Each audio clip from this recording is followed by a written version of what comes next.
That morning started like any other at the bustling airport terminal. Passengers hurried through security lines, balancing their luggage and coffees, anxious not to miss their flights.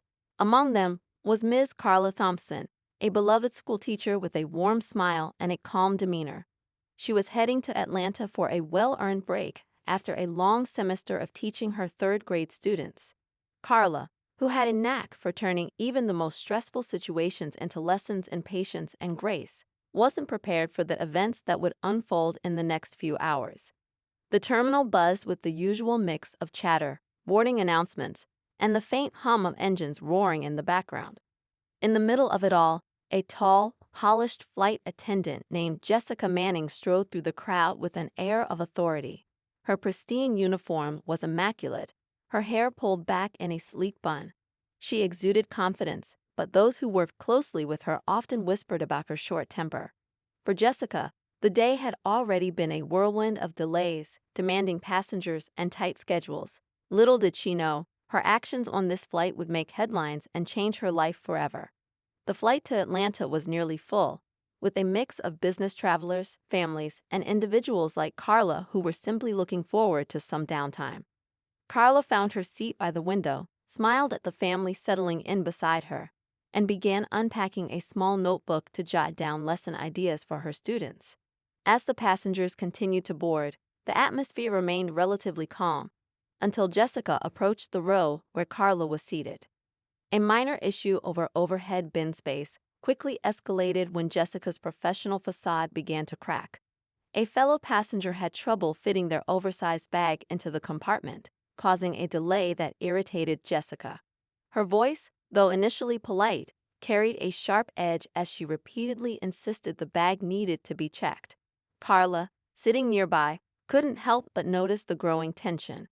She had seen this type of frustration before, not just in airports, but in classrooms, where miscommunication often spiraled into unnecessary conflict. Jessica's impatience didn't sit well with the man trying to stow his luggage.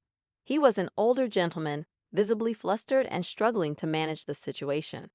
Carla, ever the problem solver, decided to intervene in a calm and friendly manner. "Excuse me," she said gently, "maybe if we adjust the other bags, it might fit." Her suggestion was simple and practical, but Jessica seemed to take it as an affront to her authority. Jessica turned to Carla, her expression cold. "Ma'am, I'm handling it," she said curtly, her tone leaving little room for discussion. Carla didn't push back. She simply nodded and returned to her notebook, hoping to avoid further confrontation, but the tension lingered in the air, palpable to everyone nearby. As the last of the passengers boarded, Jessica's mood didn't improve. Small irritations seemed to pile up, and her interactions with the passengers grew increasingly brusque. Carla tried her best to focus on her notes, but she couldn't ignore the way Jessica's tone shifted whenever she spoke to certain passengers, particularly those who seemed less affluent or didn't fit a certain profile. It was subtle, but as someone who had spent years observing and guiding young minds, Carla had an acute sense for these nuances. The flight was finally ready for takeoff, and the cabin settled into a relative calm as the crew prepared for departure. Carla hoped the tension would dissipate once they were in the air. But as the plane began taxiing down the runway, an unexpected exchange shattered the fragile peace. Jessica returned to Carla's row, her face set in a tight, unreadable expression. "Ma'am," she said in a clipped tone, "I need you to stow your bag completely under the seat." Carla looked down at her bag, which was already tucked beneath the seat in front of her. Confused, she replied, "It's already under the seat. Is there an issue?" Jessica's response was sharp. "It's sticking out too far. You need to push it in further, or I'll have to take it to the overhead bin." Carla glanced down again. The bag wasn't protruding more than an inch or two, nothing that could reasonably obstruct safety regulations. Still, she didn't want to cause trouble. "Of course," she said calmly, adjusting the bag slightly. But Jessica wasn't satisfied. She lingered, arms crossed, as if waiting for Carla to make another move. The nearby passengers shifted uncomfortably, sensing the growing tension. Finally, one of them spoke up. "It's fine, really. There's plenty of space." Jessica shot the man a look that could freeze water. "Sir, I don't need your input. Carla, sensing that the situation was spiraling out of control, tried to de-escalate. It's okay, she said softly. I've adjusted it. Everything should be fine now. For a moment, it seemed like Jessica would let it go. But then, in an inexplicable flash of anger, she leaned down and said something under her breath, a remark that only Carla could hear. Whatever it was, it struck a nerve. Carla, who had remained composed throughout the ordeal, looked up, her eyes filled with disbelief. "Excuse me," she said, her voice steady but firm. And then, in a moment that stunned everyone within earshot, Jessica did something no one could have predicted. The sound was sharp and sudden, cutting through the hum of the engines like a clap of thunder. Passengers gasped, heads whipping around to see what had happened. Carla sat frozen, her hand slowly rising to her cheek, where a faint red mark was already beginning to bloom. The cabin fell into an eerie silence, broken only by the murmurs of shocked passengers. Jessica seemed to realize what she'd done almost immediately, but her expression remained defiant. "You were being disruptive," she said, her voice louder now, as if trying to justify her actions to the growing crowd of onlookers. Before anyone could fully process what had just occurred, another voice rang out, this one authoritative and unwavering. It was the captain, who had stepped out of the cockpit after hearing the commotion. "What's going on here?" he demanded, his eyes scanning the scene and landing on Carla, still seated and visibly shaken. The tension in the cabin was unbearable, and every passenger seemed to be holding their breath, waiting to see what would happen next. The captain's gaze shifted to Jessica, who stood rigidly, her face pale but her jaw set. "Ms. Manning," he said evenly, "I need to speak with you immediately." What followed would be a series of events no one on that flight would ever forget. The air inside the cabin felt electric, charged with the weight of what had just happened. Carla sat frozen in her seat, her hand still resting on her cheek. The red mark left behind by Jessica's impulsive action was subtle but undeniable, and it spoke volumes to the stunned passengers around her. Whispers spread like wildfire, low and hushed, as everyone tried to make sense of what they'd just witnessed. Some passengers leaned toward their neighbors, murmuring quietly, while others stared, wide-eyed, at the scene unfolding in front of them. Jessica, on the other hand, seemed to be grappling with her own emotions. Her face betrayed a mix of regret and defiance, as though she wasn't entirely sure whether to apologize or defend her actions. She looked to the captain, who stood just a few feet away, his expression unreadable but stern. "Miss Manning, step into the galley with me," the captain said, his voice low but firm. There was no room for argument in his tone, and Jessica knew better than to resist. With one last glance at Carla, she turned on her heel and followed the captain toward the front of the plane, disappearing behind the curtain. The cabin erupted into murmurs once the two were out of sight. Passengers exchanged glances, their expressions ranging from disbelief to indignation. A young woman across the aisle leaned over toward Carla. "Are you okay?" she asked softly, her voice full of concern. Carla nodded faintly, trying to collect herself, but it was clear she was still processing what had just happened. "I'll be fine," Carla replied, her voice steady despite the storm of emotions swirling within her. She wasn't the type to let her emotions get the best of her, especially in a public setting. Years of teaching had taught her the value of staying composed under pressure. But this was something she hadn't prepared for, being publicly humiliated in such a blatant and shocking way. Meanwhile, in the galley, the captain wasted no time addressing Jessica. "What in the world were you thinking?" he asked, his voice a mix of disbelief and anger. Jessica opened her mouth to respond but hesitated, as if searching for the right words to justify her actions. She was being disruptive, she finally said, though her tone lacked conviction. She was interfering, and it got out of hand. "Out of hand," the captain repeated, his voice rising slightly. "You struck a passenger, Jessica. Do you have any idea how serious this is, not just for you, but for the entire crew and this airline?" Jessica's composure began to crack. "It was a reflex," she said quickly. "I didn't mean to. It just happened."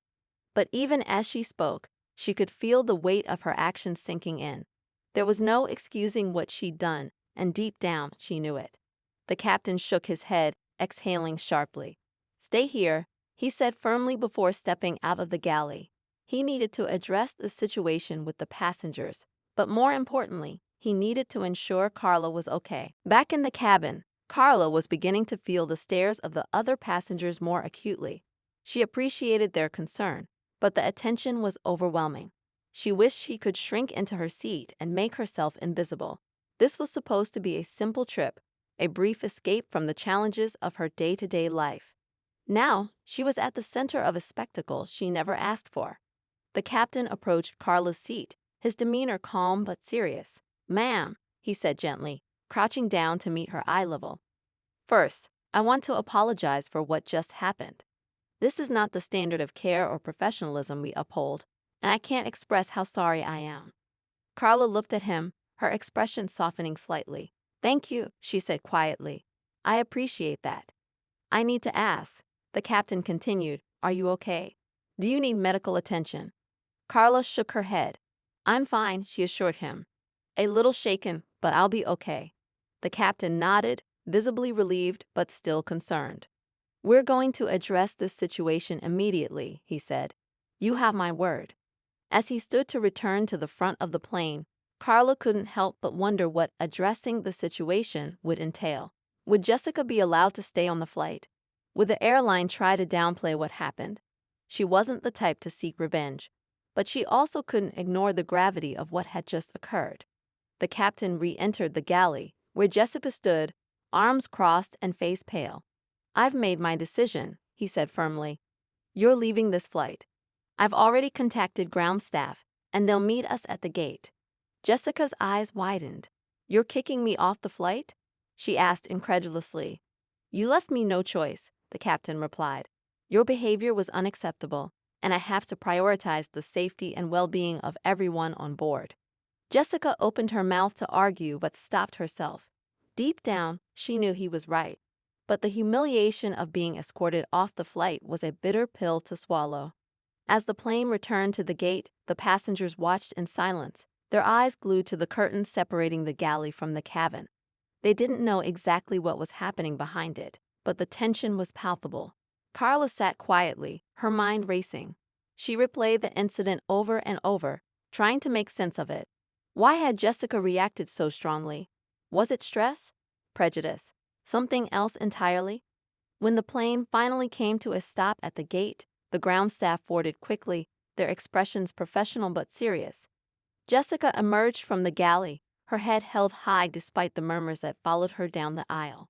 She didn't make eye contact with anyone, least of all Carla, as she collected her belongings and exited the plane. The silence in the cabin was deafening as the door closed behind her. The passengers exchanged glances, their expressions a mix of relief and disbelief. Some looked at Carla, offering her small smiles or nods of support. Others simply stared out the window, as if trying to process what they'd just witnessed. The captain's voice came over the intercom, breaking the heavy silence. "Ladies and gentlemen, thank you for your patience. We've resolved the situation, and we'll be departing shortly. Once again, we deeply apologize for the inconvenience." As the plane began to taxi once more, Carla leaned back in her seat, trying to calm her racing thoughts. She couldn't help but wonder what awaited her at the end of this journey. Would the airline follow up? Would she be asked to recount the incident in painstaking detail? And most importantly, how would she find the strength to turn this experience into something positive, a lesson, a story, or even a conversation starter about the challenges people face every day, often in silence? The hum of the engines grew louder as the plane prepared for takeoff. Carla closed her eyes, taking a deep breath and willing herself to focus on the future. This wasn't the end of the story, far from it. It was just the beginning. As the plane ascended into the sky, the atmosphere remained tense despite the absence of Jessica. Passengers whispered among themselves, recounting what had happened and speculating about what might come next. Some stole glances at Carla, whose quiet strength had earned their admiration. She sat in her seat, staring out the window, watching the clouds blur together as the aircraft climbed higher. Her outward calm masked the storm of emotions inside her: confusion, anger, and a gnawing sense of disbelief. The family seated next to her tried to break the silence. The mother, a kind-looking woman with gentle eyes, leaned toward Carla. "I'm so sorry you had to go through that," she said softly. "That was completely uncalled for." Carla turned to her, managing a faint smile. "Thank you," she replied. "I'm just trying to wrap my head around it. It all happened so fast." The woman nodded, her husband chiming in. People like her shouldn't be working in customer service. What she did was wrong, plain and simple. Their young daughter, oblivious to the deeper implications of the situation, played quietly with a toy, the innocence of childhood providing a small, bittersweet contrast to the charged atmosphere. Across the aisle, another passenger, a businesswoman with sharp features and an intense gaze, pulled out her phone. She had recorded the incident, and her hands hovered over the screen as she debated what to do. Sharing the video could bring attention to Carla's experience, but it could also invite unwanted scrutiny. She hesitated, her moral compass warring with the weight of potential consequences. Meanwhile, further back in the cabin, a group of passengers began dissecting the incident more animatedly. "I don't know," one man said, his tone skeptical. "We didn't hear the whole exchange. Maybe there's more to the story." A woman seated beside him bristled. "Are you serious?" She slapped her. "What more context do you need?" Her voice rose slightly, drawing the attention of nearby passengers. "Keep it down," another person whispered. "The last thing we need is more drama." While the cabin buzzed with speculation, Carla replayed the event in her mind. It wasn't just the slap that lingered, it was the way Jessica had looked at her, as though Carla's calm demeanor had been a provocation in itself. Carla had faced subtle prejudices before, the kind that weren't always easy to pinpoint but left an undeniable sting. This, however, had been blatant, leaving no room for doubt. Her thoughts were interrupted by a member of the flight crew, a younger attendant who approached her with a mixture of nervousness and compassion. "Ma'am," she said softly, "I just wanted to check on you again. If there's anything you need, please don't hesitate to ask." Carla appreciated the gesture, though she could see the discomfort in the young woman's eyes. "Thank you," she said sincerely. "I'm okay for now." As the attendant walked away, Carla noticed how the crew seemed to be moving with heightened caution, their interactions with passengers carefully measured. The incident had clearly rattled them, and it was evident they were trying to regain control of the situation. Up in the cockpit, the captain was dealing with his own set of challenges. He had filed a report with the airline during their brief return to the gate, and now his mind was racing with the potential fallout. Incidents like this could spiral quickly, especially in the age of social media, where one video or tweet could spark a firestorm. He had been flying for decades, priding himself on maintaining a calm and professional environment. But today's events had shaken that confidence. As the flight continued, Carla found herself reflecting on her own life. Teaching had always been her passion, but it wasn't without its challenges. She had spent years advocating for her students, many of whom came from underserved communities and faced their own struggles with prejudice and systemic inequities. She had fought for them in ways big and small, from securing resources for their classrooms to standing up to parents and administrators who underestimated their potential. Now, sitting on this flight, she realized that the fight wasn't confined to the walls of her school. It was everywhere. Her thoughts were interrupted by the woman with the phone. She leaned across the aisle, her expression a mix of determination and hesitation. "I recorded what happened," she said in a low voice. "I thought you should know." Carla's eyes widened slightly. "You did?" The woman nodded. "I haven't shared it. I wanted to talk to you first. But I think people need to see what happened. This isn't something that should just be swept under the rug." Carla hesitated, unsure of how to respond. On one hand, the video could shine a light on the injustice she had faced and hold the airline accountable. On the other, she wasn't sure if she was ready for the attention or the potential backlash. She had seen how these situations played out online, how victims were often scrutinized and second-guessed. "I don't know," Carla admitted. "I need to think about it." The woman nodded, respecting her decision. "If you change your mind, let me know," she said before turning back to her seat. As the flight neared its destination, Carla's mind was a whirlwind of thoughts and emotions.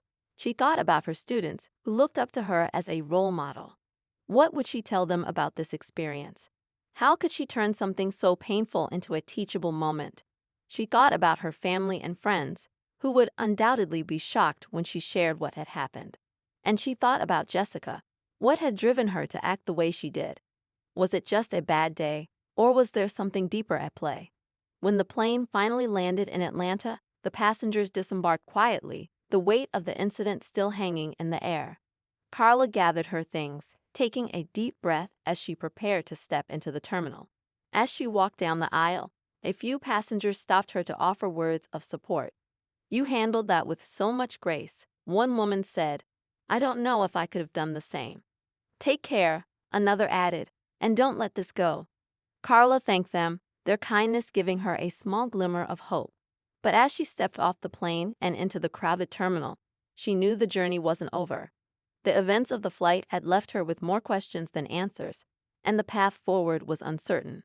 What she did know, however, was that this experience would shape her in ways she couldn't yet fully comprehend. And somewhere in the distance, Jessica was likely grappling with her own aftermath. What had been going through her mind during the flight? Did she regret her actions, or was she still clinging to her justifications? The answers to those questions remained a mystery, adding another layer of complexity to an already tangled situation. Carla walked toward the baggage claim, her thoughts heavy but her resolve steady. This wasn't just about her anymore. It was about something bigger. And while she didn't yet know what her next step would be, she was certain of one thing. This story wasn't over. Carla stood at the baggage claim, watching the carousel churn slowly as suitcases began to emerge.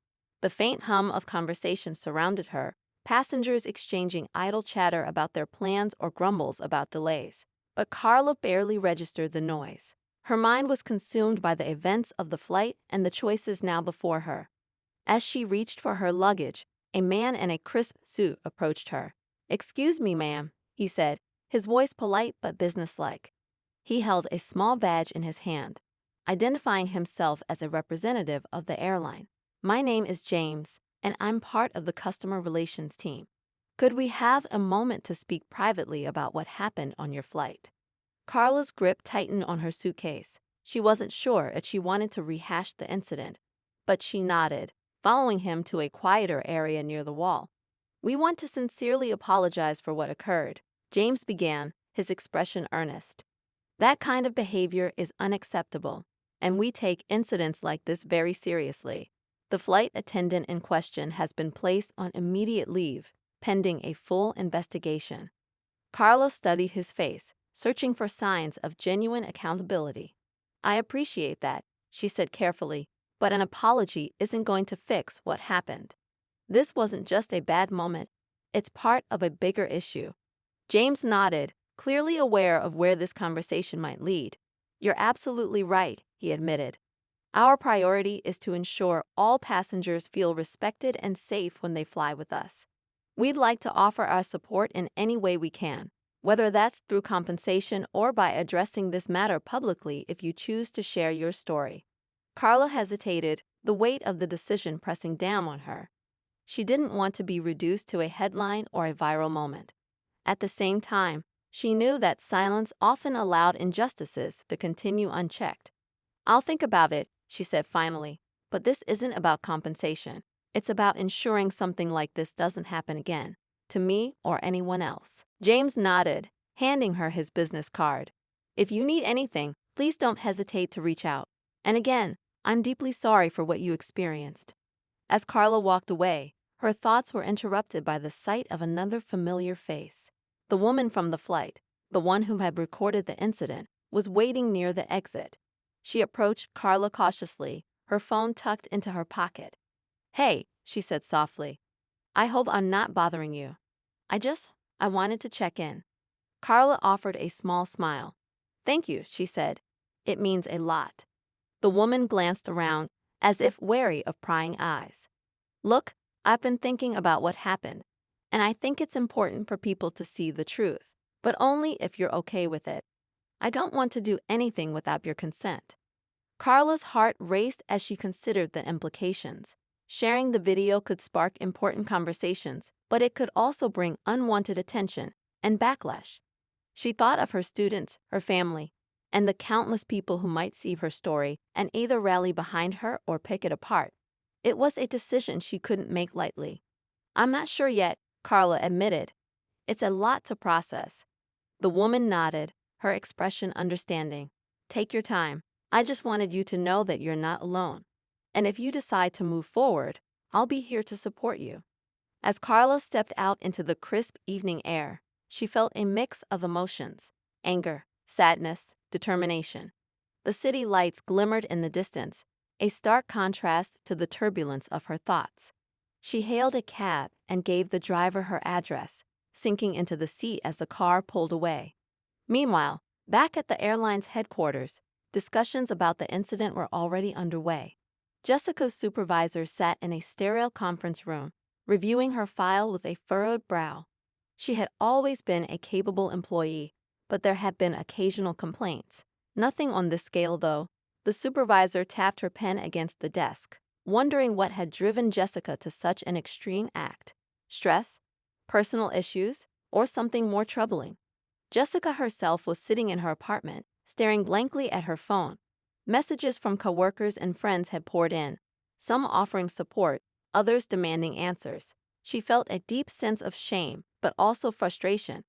In her mind, the situation had spiraled out of control because Carla hadn't complied with her instructions. But as she replayed the scene over and over, she couldn't ignore the truth. Her reaction had been completely out of line. Hours turned into days, and the incident began to ripple beyond the confines of the flight. Passengers who had been on board shared their accounts online, sparking heated debates. Some sided with Carla, condemning Jessica's actions as inexcusable. Others speculated about the circumstances, suggesting there might be more to the story. The video, still unpublished, became a point of curiosity for those following the unfolding drama. Carla, meanwhile, had been inundated with messages from strangers offering support and encouragement. Her phone buzzed constantly with calls and notifications, each one a reminder of the incident she was trying to process. Among the messages was one from a journalist who had caught wind of the story. They wanted to interview her, promising to give her a platform to share her perspective. Sitting in her living room, Carla stared at the email, her fingers hovering over the keyboard.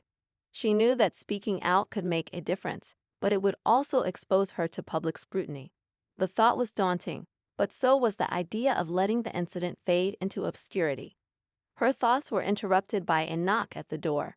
She opened it to find her best friend, Monica, standing there with a determined look.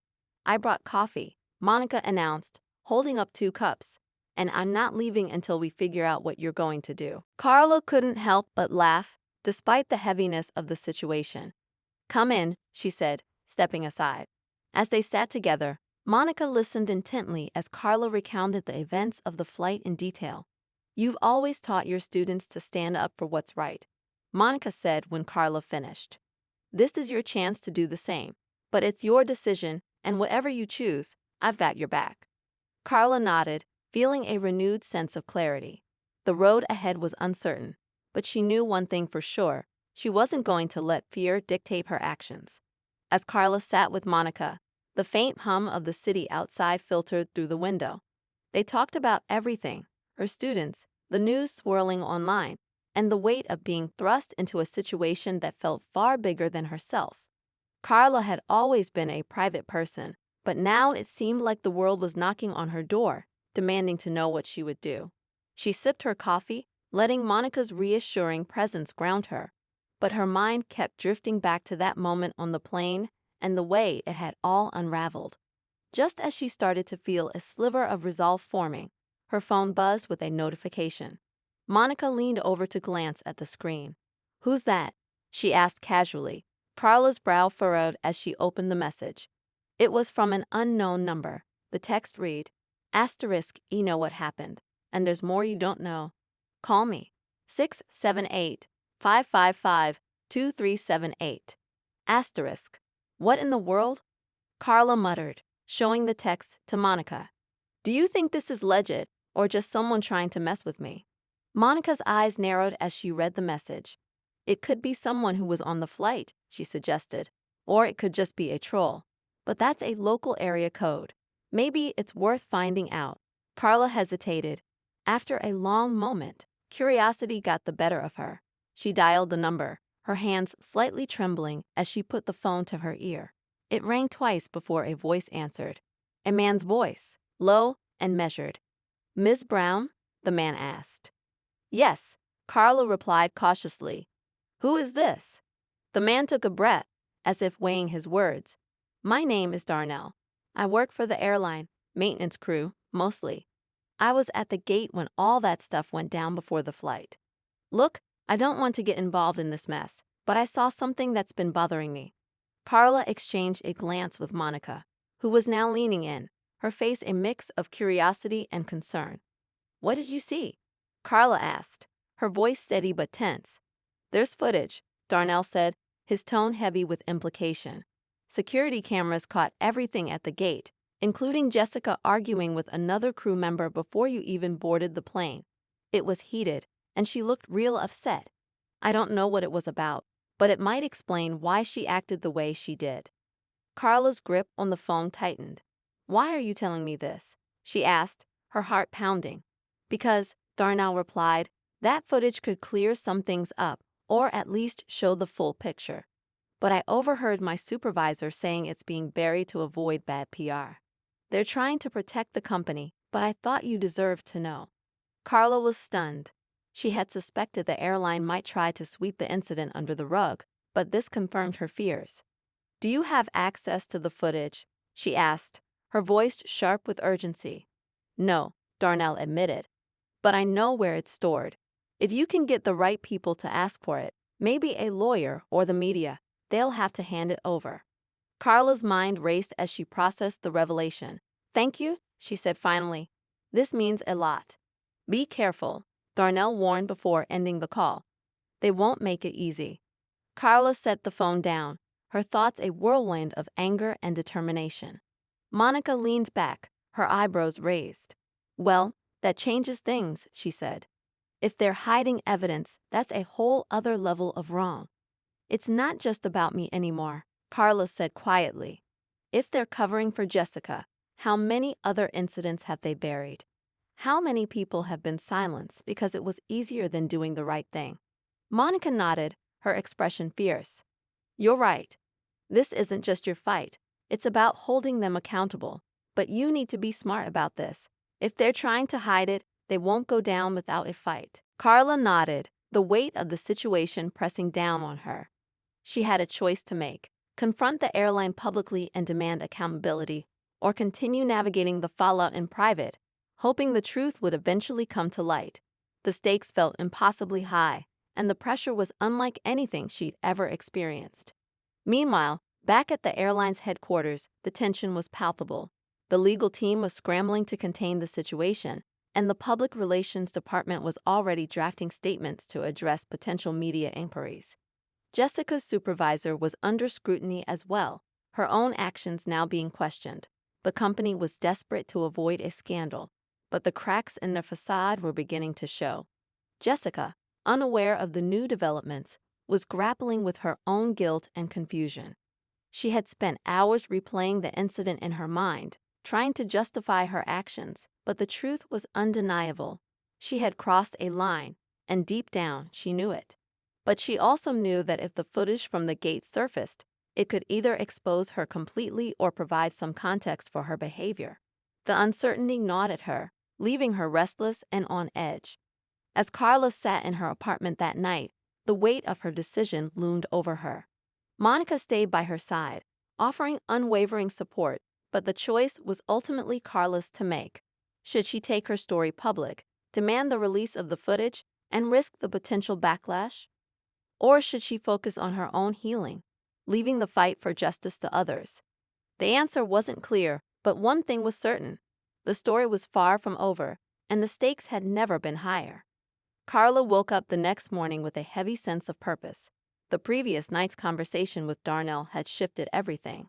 She knew she couldn't let the airline control the narrative, not when there was evidence that could reveal the truth. Her stomach churned with nervous energy as she opened her laptop and began drafting an email to a civil rights lawyer she had heard about through a colleague. The email was simple but direct, outlining the incident and the possible suppression of key footage. She hit send and sat back, her heart pounding as she waited for a response. Hours later, her phone buzzed. The lawyer, a sharp and resolute woman named Ava, agreed to take the case and suggested they act quickly. Ava explained that a formal request for the security footage would put the airline on notice, forcing them to respond or risk looking complicit in a cover-up. Carla felt a flicker of hope, but also knew this was just the beginning. The fight ahead would be long and complicated. That same day, Ava filed a legal notice demanding the release of all security footage from the gate area before the flight. News of the request leaked, and within hours, reporters began reaching out to Carla, eager for her side of the story. Carla hesitated, unsure if she was ready for the intense public attention. But with Monica and Ava encouraging her, she agreed to give a measured interview, emphasizing the need for accountability and fairness without escalating the situation into a spectacle.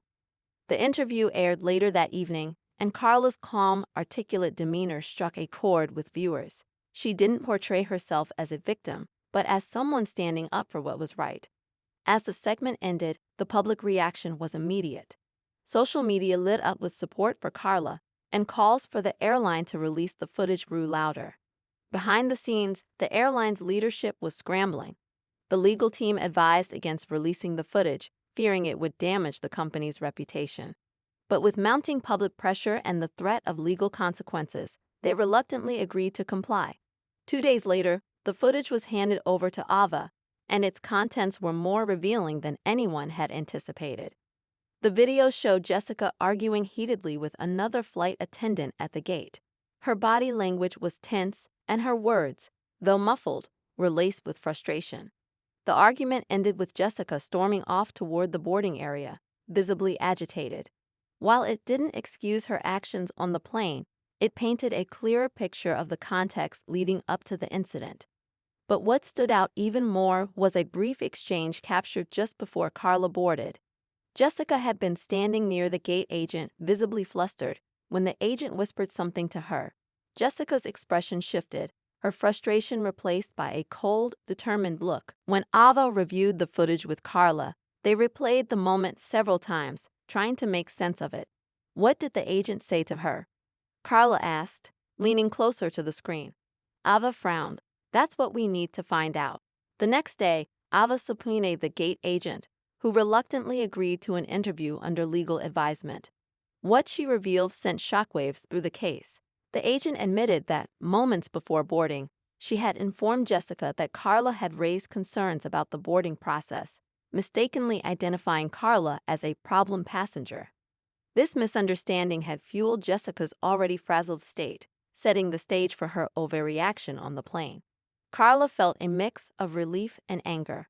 The revelation explained Jessica's hostility, but also highlighted systemic issues within the airline: poor communication, unchecked biases, and a culture that allowed misunderstandings to escalate into major conflicts. Armed with this new information, Ava prepared to take the case to court, not just for Carla, but to push for broader changes within the airline industry. As the trial date approached, Jessica reached out to Carla through her lawyer, requesting a private meeting. Carla was hesitant but agreed, hoping for some kind of closure. They met in a neutral setting, a small conference room with their lawyers present. Jessica, looking more subdued than Carla had ever seen her, apologized sincerely. She admitted to letting her emotions get the better of her and expressed regret for how she had treated Carla. "I was wrong," Jessica said, her voice shaking. "There's no excuse for what I did. But I hope you can understand that it wasn't about you personally. I let my own stress and frustrations cloud my judgment." Carla listened carefully, feeling a mix of emotions. "I appreciate your apology," she said after a moment. "But this isn't just about me. It's about making sure something like this doesn't happen again, to anyone." Jessica nodded, tears welling in her eyes. "I understand.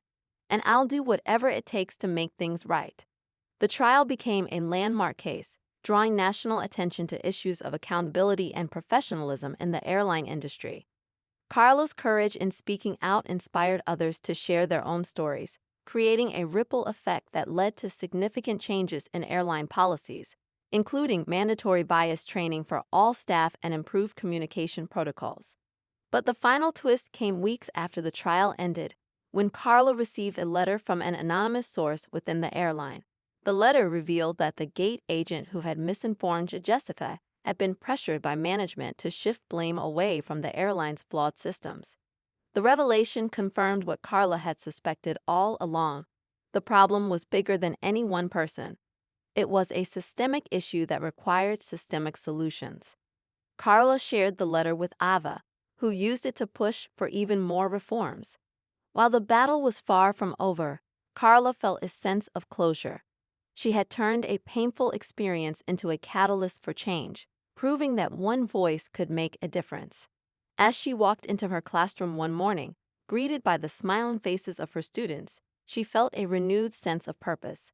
The journey had been long and difficult, but it had been worth it.